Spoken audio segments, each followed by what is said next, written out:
Сейчас мы в столице Индии, и здесь очень-очень грязно, но они начали с недавних пор над этим работать, начали производить больше рекламы, которая агитирует то, что нужно перерабатывать мусор, они начали производить больше электрических машин и так далее. Но так или иначе, здесь довольно контрастно все это выглядит, да, то есть такая-то грязная, такая вся пыльная улица, и вот тебе какой-то элитный ресторан, в который заходят серьезные люди и так далее. Я, честно говоря, был удивлен тому, что Индия это не только монастыри и трущобы, всякие бедные улицы, а еще и такие торговые центры. Я просто не знал, что такое существует. Так это выглядит, ребята. Индийский торговый центр. Есть даже эстетичные супермаркеты. Индия, топ. Это эпичный супермаркет, знаете чем? Не разными товарами, а музыкой.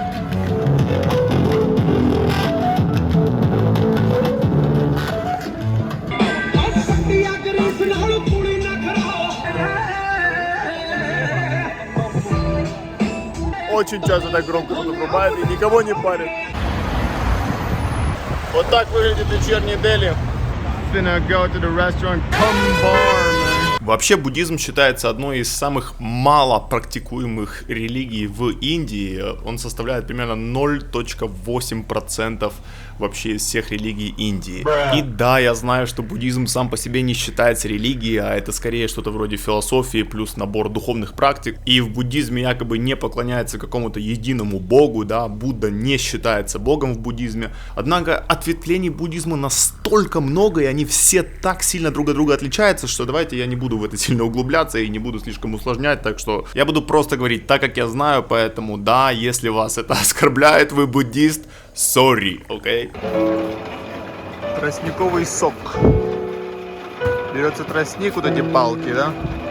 И погнал. Опа. Чтобы вы понимали, в этом ресторане тибетская, индийская, китайская, континентальная, бутанская и итальянская еда.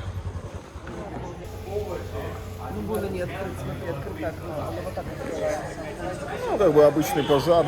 Порции просто огромные, вот так выглядит салат. За $5 я заказал 2 огромнейших блюда. Я очень наелся. 10 рупий, это 5 гривен за сок, вы представляете? Вот такими здесь пользуются весами в магазинах, чтобы вы понимали. Я не знаю, как вы, но я первый раз вообще вижу такие весы в своей жизни. Показываю. В руках полутыква, полуманго, я не знаю, что это, но все равно мастер может сделать так, чтобы оно запело.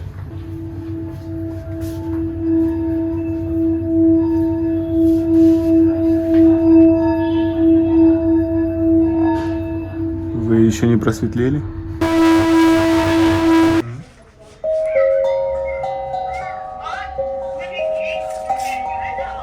Посмотрите, только здесь растут деревья прямо из заборов. Друзья мои, началась эра мега осмысленных футболок.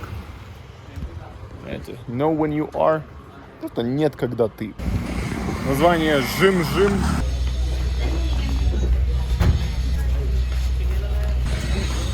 Тут так вкусно пахнет, вы бы знали. Какими-то сладкими печеными, что-то, короче, печенье, что ли, какое-то делать. Чувствую себя пандой кунг-фу, поднимаюсь. На входе в очередной буддийский монастырь. Вот мне понравилась надпись на входе в буддийский монастырь. Осторожно, собака, мы не ответственны ни за травмы, ни за смерти. Вот, наверное, и сама собака. Я так понимаю, какое-то божество.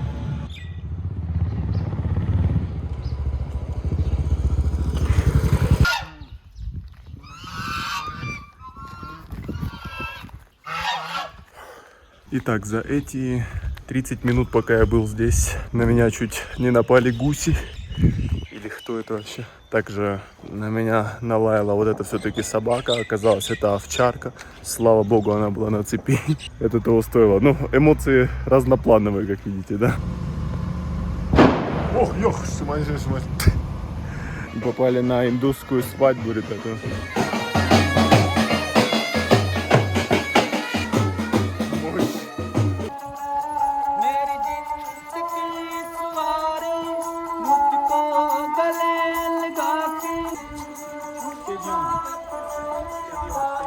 Вообще история этих буддистов, которые сейчас оказались в Индии, такова, что они изначально были в Тибете, потом Китай решил захватить Тибет, эти тибетцы, начали бежать куда-то, куда? Правильно, в Индию. Они прибежали в Индию, их там поселили в какой-то местности, которая не совсем им подходила по климату, они привыкли жить в горах, а там они жили на равнинах, и в итоге просто начали массово умирать из-за того, что не подошел климат. В итоге после этого их снова переселили, но уже в более горную местность, которая называется Dharamsala. Это, собственно, место, где мы сейчас находимся. Но хочу сказать, что разница между буддийской Индией и индуистской Индией очень сильно заметна, потому что могу с уверенностью сказать, что в буддийской Индии намного чище, чем в индуистской Индии. Я не знаю точно, с чем это связано, возможно, у буддистов больше какая-то любовь к эстетике, но сам факт, улицы намного чище, некоторые места и заведения вообще напоминают Европу. Посмотрите на эти заведения.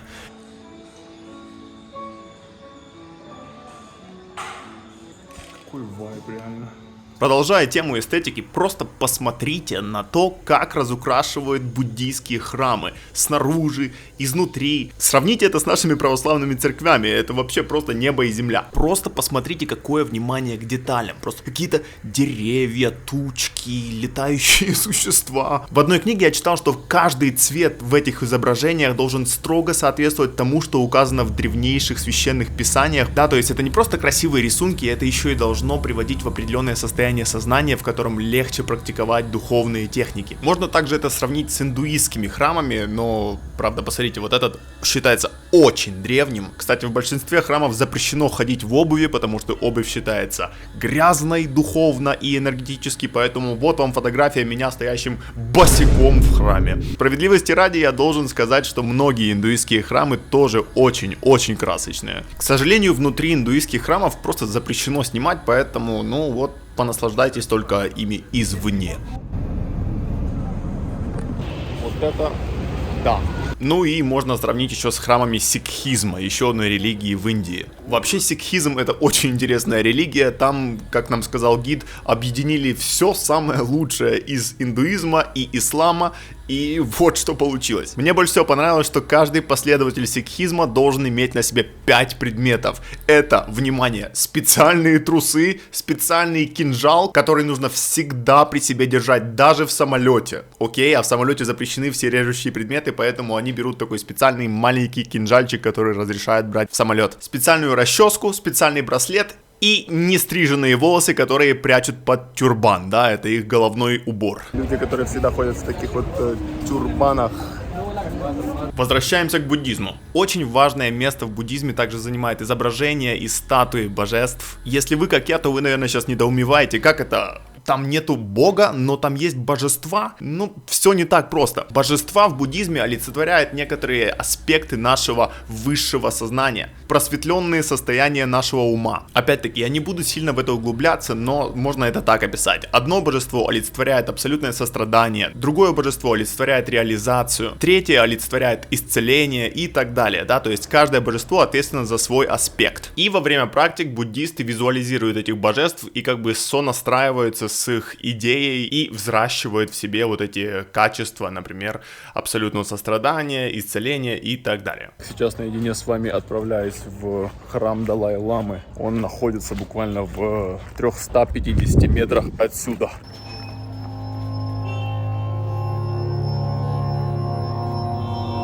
Итак, вот я прошел вовнутрь, собственно, картина моего любимого храма Махабодхи.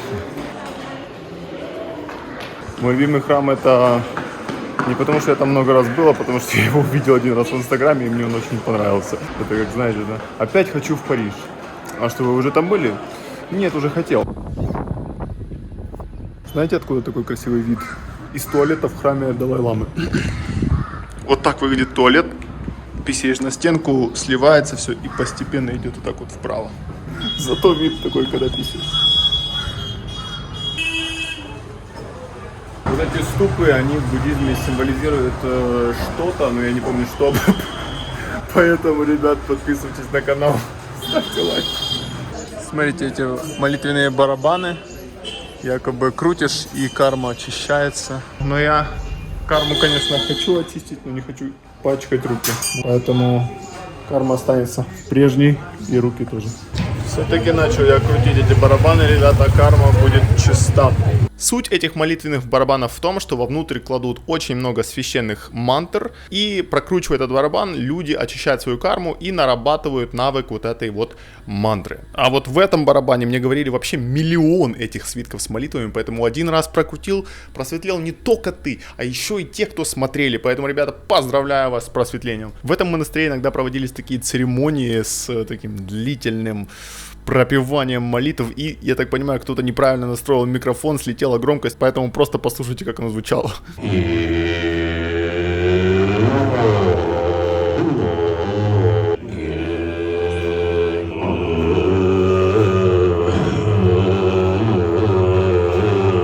А вот это Будда во время его суровой аскезы, которая длилась, внимание, 6 лет. 6 лет он якобы практически ничего не ел. И посмотрите, видны даже его вены. Ну, все равно кто-то ему положил $2, поэтому не такой уж он уже и аскет, как бы при деньгах человек. Я в определенный момент жизни просто попался на мантру Падмасамбхавы, вот этого мастера, который принес буддизм в Тибет.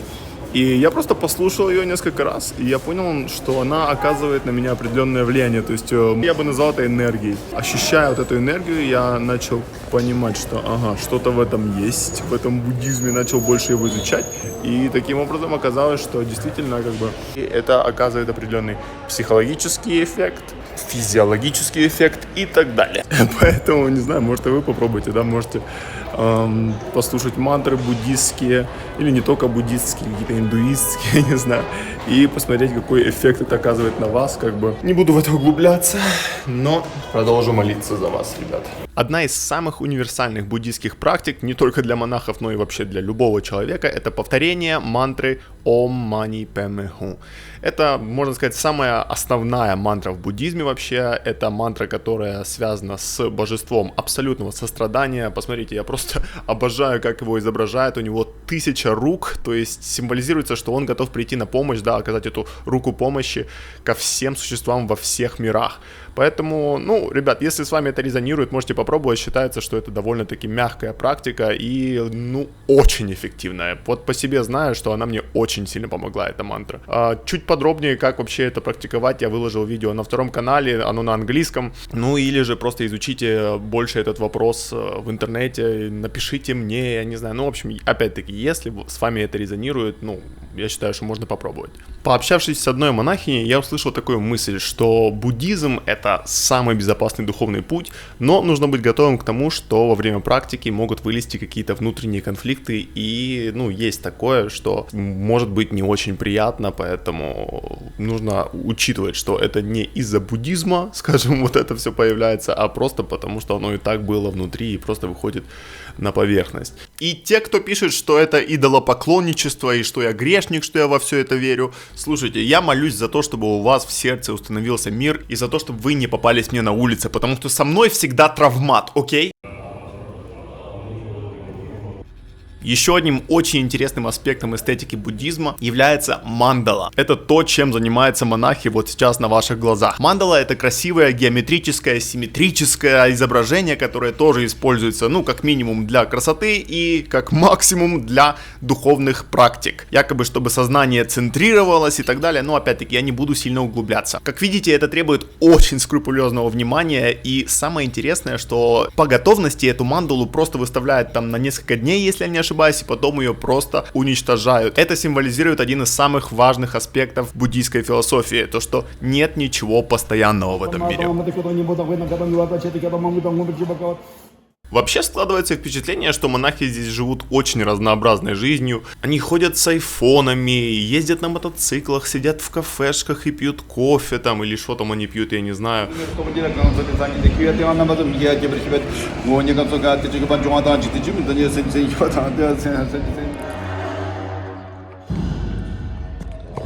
Пришел в монастырь моей любимой ветки буддизма, Нингма называется.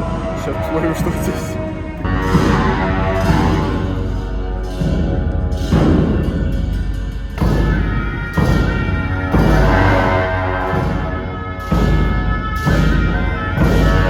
Итак, вчера мы были в резиденции Далай-ламы, встретили Далай-ламу аж 0 раз. Вот такие флажки здесь есть. Каждый цвет означает свою вещь в буддизме. Синий означает духовность, белый означает безупречность, красный означает, не помню, по-моему, силу, зеленый означает здоровье, а желтый означает богатство. И каждый раз, когда ветер дует на эти флажки, вот эти благословения попадают сюда. Здесь написаны эти мантры еще. То есть не только цвета, еще и мантры, священные тексты попадают и освещают все, что вам надо. На следующий день мы поднимались 3,5 часа на эту гору, и просто посмотрите, какой результат.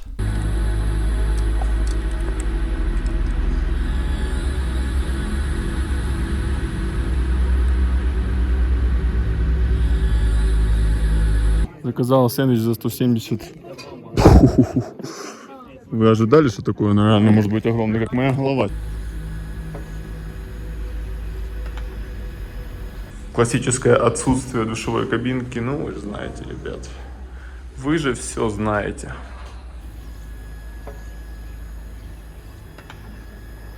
Сегодня я буду летать с парапланом. Я не знаю, как это правильно называется. Вот эта машинка, которая под парашютиком таким вот так вот летит. Вот это я буду делать сегодня. Чем мне нравится этот отель, так это способом закрытия дверей. После этого я должен одной рукой. Все, вот так вот. Прикиньте, наш бусик просто посмотрите. Вот отсюда будем прыгать и лететь.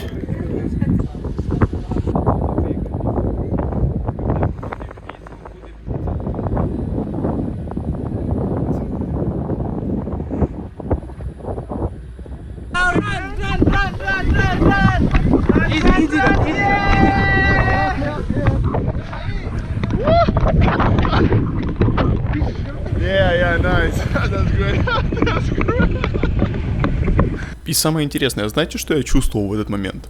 Не какой-то там адреналин или что-то энтузиазм какой-то, а просто очень-очень-очень глубокое спокойствие почему-то. Я решил, может это потому, что я там мега поймал дзен, или может место этому способствовало, но оно же тоже как бы пропитано этой энергетикой. Но, в общем, интересно такое, очень умиротворенное состояние. Я не знаю, с какого хера я выбрал этот голубой шлем.